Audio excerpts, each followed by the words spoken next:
Hi hello ನಮ್ಮೂರು YouTube ಚಾನಲ್ಗೆ ತಮಗೆಲ್ಲರಿಗೂ ಸ್ವಾಗತ ಸುಸ್ವಾಗತ ಅಂತ ಹೇಳ್ತಾ CBSE R3 Kannada NCERT Kannada ಪುಸ್ತಕ ಕೃಷ್ಣ ಕೃಷ್ಣ ಕೃಷ್ಣ ಎಂಬ ಶೀರ್ಷಿಕೆ ಅಡಿಯಲ್ಲಿ ಪುಸ್ತಕ ಸಿದ್ಧವಾಗಿದೆ.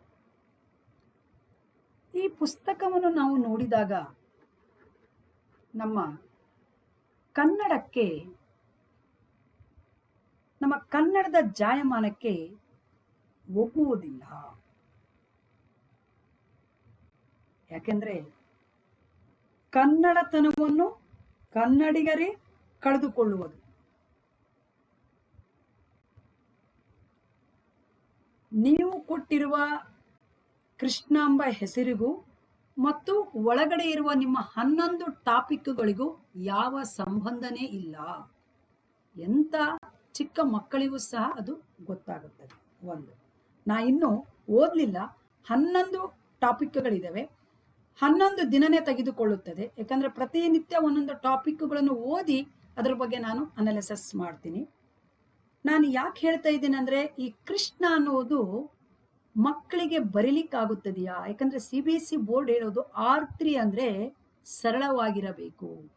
ಇದರ ಹೆಸರೇ ಇಷ್ಟು ಕಠಿಣವಾಗಿರುವುದರಿಂದ ಇನ್ನು ಒಳಗಡೆ ಇರುವ ವಿಷಯಗಳು ಎಷ್ಟು ಕಠಿಣವಾಗಿರಬಹುದು. ಅಷ್ಟೇ ಅಲ್ಲ, ಇದು ಅಂತರ್ಜಾಲದಿಂದ ತೆಗೆದುಕೊಂಡು ಸಿದ್ಧಪಡಿಸಿರುವಂತ ಪುಸ್ತಕ ಅನ್ನುವುದು ಸಂಪೂರ್ಣವಾಗಿ ಕಂಡು ಬರ್ತಾ ಇದೆ. ಯಾಕಂದ್ರೆ ನಾನು ಒಂದು ಪಾಯಿಂಟ್ ಇಲ್ಲಿ ಹೇಳಲಿಕ್ಕೆ ಇಷ್ಟಪಡ್ತೀನಿ.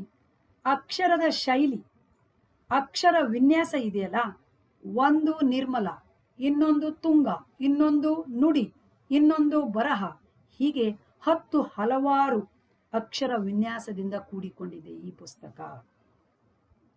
ಹಾಗಾಗಿ ಈ ಕೃಷ್ಣ ಅನ್ನುವ ಹೆಸರು ನಮ್ಮ ಹೃದಯಕ್ಕೆ ಅಷ್ಟು ಒಗ್ಗುವುದಿಲ್ಲ.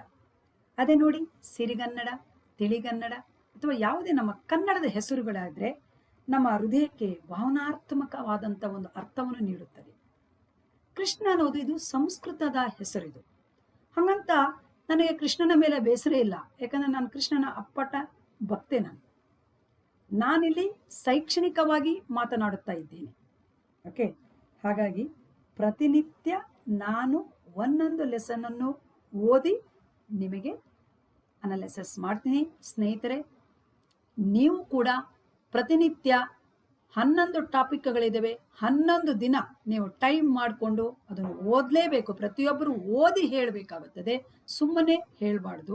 ಯಾಕಂದ್ರೆ ಇದು NCERT ಪುಸ್ತಕನೋ ಅಥವಾ ರವಿಶಂಕರ ವಿದ್ಯಾಮಂದಿರದಲ್ಲಿ ಮಾಡಿರುವಂತ NCERT ಪುಸ್ತಕನೋ ಯಾವುದು ಅಂತ ಹೇಳಿ ನಾವು ಕಂಡುಹಿಡಿಬೇಕಾಗುತ್ತದೆ. ಯಾಕಂದ್ರೆ ಯಾವ ಲೇಖಕರು ಇಲ್ಲ, ಯಾವ ಕವಿಗಳು ಇಲ್ಲ, ಯಾವ ತಜ್ಞರ ಸಲಹೆಯೂ ಇಲ್ಲ, ಯಾವ ಸಾಹಿತ್ಯನೂ ಇಲ್ಲ ಇಲ್ಲಿ.